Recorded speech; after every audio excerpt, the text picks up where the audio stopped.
Johnson. How are you? All right, how are you? Good. My name is Patricia Turner, and I'll be assessing you today. Okay. All right. Would Thanks. you like anything to drink? I'm good. Okay. Have a seat. Okay. All right.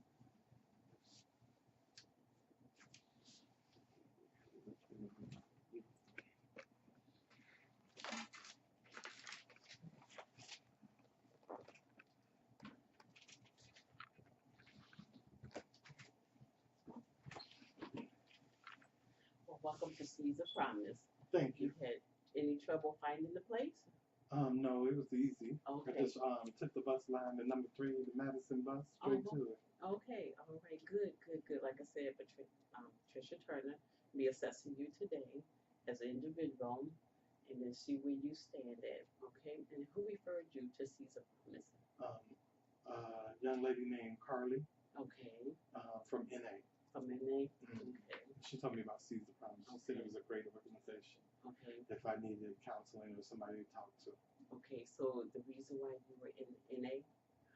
Because I had a substance abuse problem. Substance abuse Yeah. problem. As I mentioned on my first meeting, Okay. that I had a substance abuse problem. Okay. All right then. But before we actually get started of assessment, Okay. just tell you about a little rules and regulations, policies. I don't know why keep calling rules and regulations. If you say anything that might be a threat to yourself or myself as well, then I have to report it. So if you feel like you any anxiety attack or things that I either said wrong or you thought about doing to yourself or myself, then I have to report it. Okay, is that Okay. clear? Mm-hmm. Okay. And could you sign the policy? It's just letting me know that you understand. Okay. All right.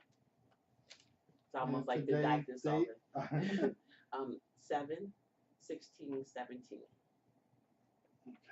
All right. Thank you very Thank you. much. All right. So, Carly. Okay. Now tell me a little bit about yourself. Okay, I'm 54 years old, Mm-hmm. African American male, and I'm gay. And I was born in Chicago, born and raised. I left Chicago at the age of 27, moved to Philadelphia, and started working for Heinemann University Hospital as a medical secretary for the chief of surgery and critical care. Mm-hmm. 2 years prior to my departure from Philadelphia, I had entered a relationship that I was in for 7 years, and the last 2 years I found out my partner was a drug addict. Well, he used cocaine, and he convinced me that crack cocaine was a mind over matter drug. Okay. So, like anyone else, I experimented and tried it and went down the wrong path because of low self-esteem, being sexually abused as a child at the age of 9. I came from a family background of 5 siblings, 5 brothers, 6 sisters. My mother and father African American, their mother and father is African American. My mother was in an abusive relationship in both marriages, first marriage and second marriage. My father committed bigamy while he was married to my mother. So she left him and moved to Chicago. When she moved to Chicago, she remarried. And once she married the second husband, the abuse began again. So I didn't have a father figure in my life, which I think might have led to me being molested as a child because there wasn't a father figure in my life. And I was questioning my sexuality then, and still questioned it until I got 18. So I think that affected my lifestyle. But my decision to use was based on low self-esteem. Mm-hmm. So then I went into a rehab place in Philadelphia. And I had the choice to either go back to work or I could find another job. And after I came out of treatment, I chose to come to Grand Rapids to be around family because of the embarrassment. So then I came here to Grand Rapids. I met Carly at an NA meeting, and she told me about Caesar Promise. And I said, okay, I'm going to come here so I can change my life. Okay. So, from all of that, from my understanding, your mother was married twice. Mhm. Both marriages was abuse marriages, Mhm. and you didn't have a father figure, so that's why you was questioning about your sexuality. Mhm. And then you moved from Chicago to Philadelphia to be with a partner who introduced you to substance abuse, cocaine, heroin and cocaine. And then you went back, then you went to school, um, and you said that it was mainly about because you fell in love and the Low low self. self-esteem. Mhm. Okay, so that's my understanding. Is Yeah, that correct? that's correct. Okay. And about the job or the background or not the background, if you said that. It the job, like you from middle class or when your parents My mother, we grew up in the projects, and okay, my mother was raising 4 children at the time when she moved to Chicago. She was attending school. okay, She got a job working as the city clerk, where you get your marriage license, birth certificate, and worked her way all the way up to supervisor.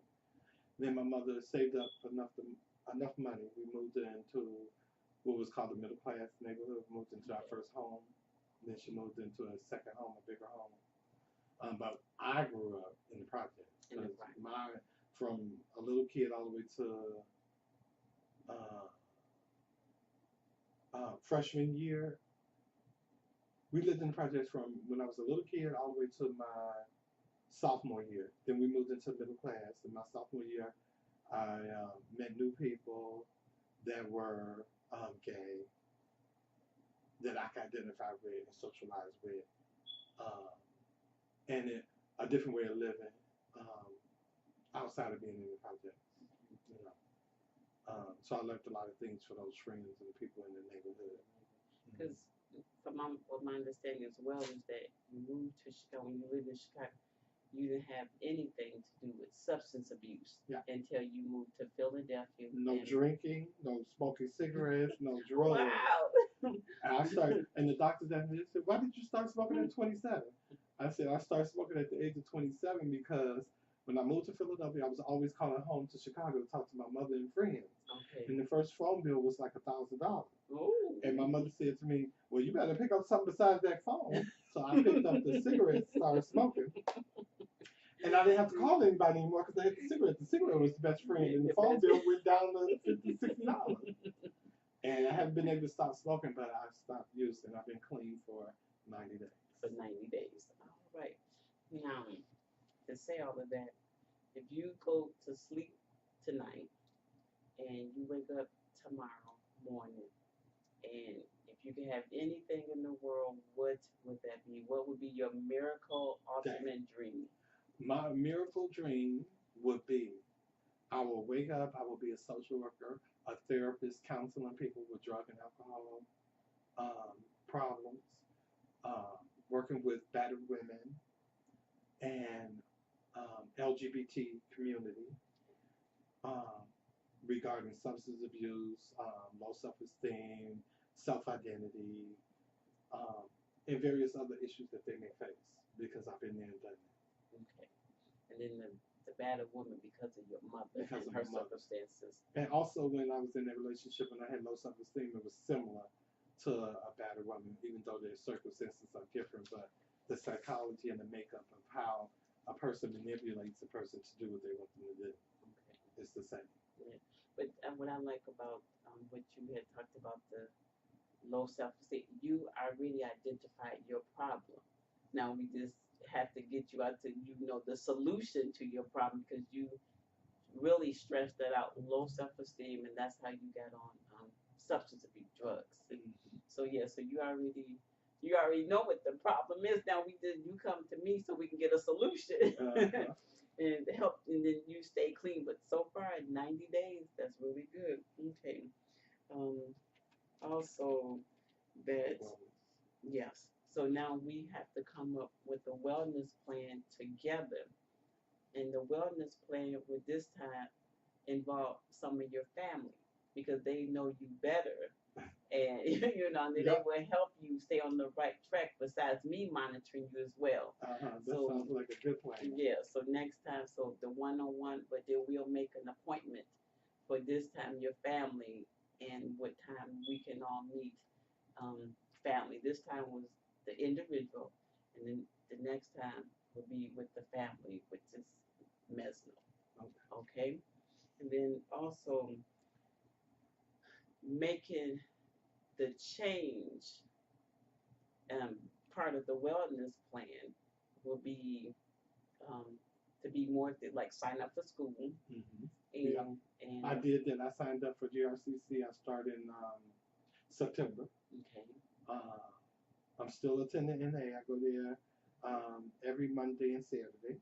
okay, And the only thing I need help with is staying focused to stay in school this thing, right, okay, yeah, so it's and having my family support. right, so that'll be part of the wellness plan Okay. to help you stay focused because once people get overwhelmed, they will go back in their old ways. Mm-hmm. And so you've been clean for 90 days. Well, we want you to continue on. So then, you know, you talked about you want to get your master's in social work and you want to help people.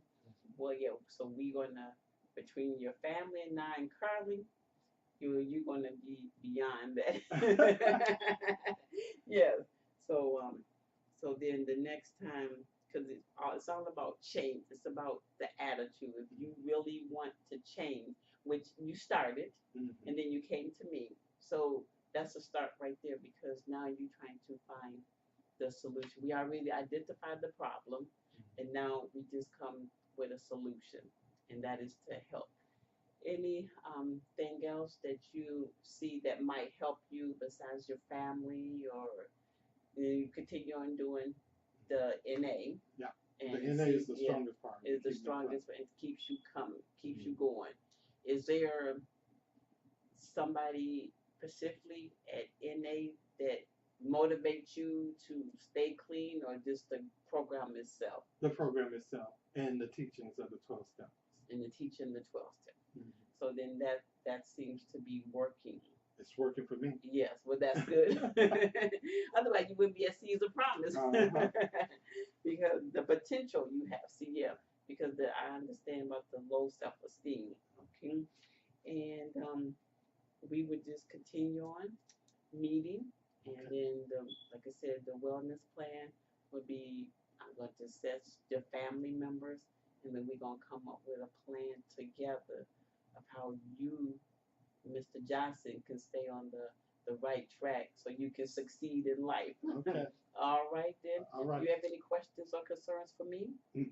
Okay. Good. You good? Thank Okay. you. Nice Thank to you. meet you. Yes. Nice meeting you. Yes. See you in 2 weeks. In 2 weeks. Yes, sir. Yes, Okay. Mr. Johnson. Have a good day. Thank you. Mm-hmm.